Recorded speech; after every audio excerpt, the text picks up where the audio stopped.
جو سب سے امپورٹنٹ بات انہوں نے کہی کہ پلان بی کا وقت جو ہے وہ ابھی نہیں آیا لیکن ہمارے پاس تیار، اور ڈیفالٹ نہیں کرے گا پاکستان۔ جو لوگ یہ باہر بیٹھ کے شور مچا رہے ہیں بیسیکلی یہ جرم ان کا ہے، اشارہ ان کا شوکت ترین اینڈ کمپنی کی طرف تھا۔ کہتے ہیں کہ یہ ان لوگوں نے شور مچایا ہوا ہے۔ وہ ہمیں سردار جی یاد آ گئے جو لاہور کی یاترا کرنے تشریف لائے تو واپس پہنچے امرتسر، تو لوگوں نے کیا ہاں بھائی نیان سے کی بنیا لاہور دا؟ انہوں نے کہا لاہور یا ڈب گیا ہونا یا ڈبنا نہ ہونا ہے۔ انہوں نے کہا جی کیوں؟ میں نے کہا اتنے ایک سڑک کے کنارے تے ایک ٹوٹی گئی سی، میں کھول آیا تھا، لاہور یا ڈب گیا ہونا یا ڈبنا نہ ہونا۔ یہ جو عمران خان کہتا تھا پاکستان ڈیفالٹ کرنے والا، یہ کر کے گیا تھا اپنی طرف سے، سارے ٹوٹی کھول کے گیا ہوا ہے اپنے والوں، ٹھیک ہے۔ تو اب وہ باہر بیٹھا ہے کہ ڈیفالٹ ہو گیا ڈیفالٹ ہو گیا، وہ ماما اگلے نے آگے ٹوٹی بند کر دیتی سی، تینوں سمجھ ہی نہیں آئی۔ تو خیر دوسرا وہ جو ہے S M E revival, G S P plus, stunting growth, یہ وہ سارا کچھ انہوں نے اس کے اندر کور کیا بہت سارے رپورٹروں کی۔ جس وقت میں آپ سے یہ کر رہا ہوں ان کے نیوز روم کے اندر اگر کوئی نیوز ایڈیٹر کا یا کنٹرولر نیوز کا آفس ہوا نا،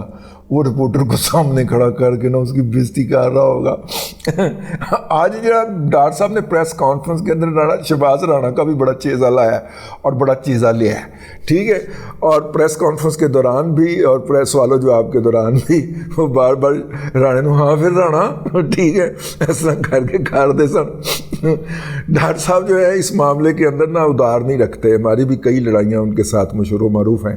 لیکن بہرحال بھائی بجٹ جو ہے وہ اس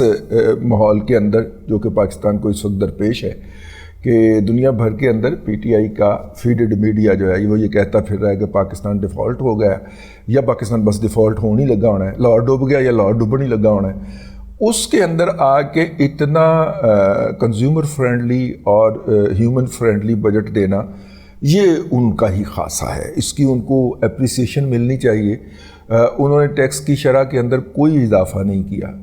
میں دوبارہ رپیٹ کرتا ہوں، کسی ٹیکس کی شرح کے اندر کوئی اضافہ نہیں کیا، کسی نئے شعبے کو ٹیکس میں شامل کرنے کا نعرہ نہیں لگایا، کیونکہ انہیں پتہ ہے کہ وہ 45 دن کے لیے بلکہ 46 دن کے لیے ٹوٹل ہوں گے۔ 16 اگست کو تو ویسے اسمبلیاں ٹوٹ جانی ہیں،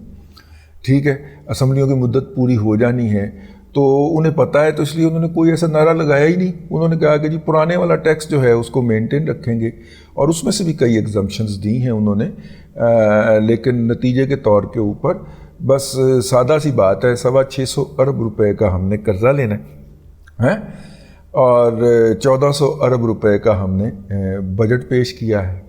اور اس بجٹ کے اندر 9200 ارب روپیہ ہم نے 9300 ارب روپیہ ٹیکس لگائے ہیں، اور جو ہے وہ 1450 پونے 1500 ارب روپے کا ہم نے بجٹ پیش کر دیا ہے۔ والیوم وائز سب سے بڑا بجٹ ہے، ظاہر ہے ہونا بھی چاہیے، افراط زار اتنی زیادہ ہے۔ ڈالر ٹرم کے اندر شاید پچھلے بجٹ کے حساب سے اس میں کمی ہی ہوئی ہو۔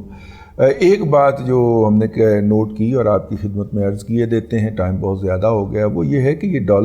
یہ بجٹ جو ہے 290 کے ڈالر کے اوپر کیلکولیٹ ہوا ہے، جبکہ ہمارے فائنانس منسٹر اسحاق ڈار صاحب کہتے ہیں کہ جناب ان کے خیال میں فیئر ویلیو جو ہے ڈالر کی وہ 230 روپے فی ڈالر ہونی چاہیے۔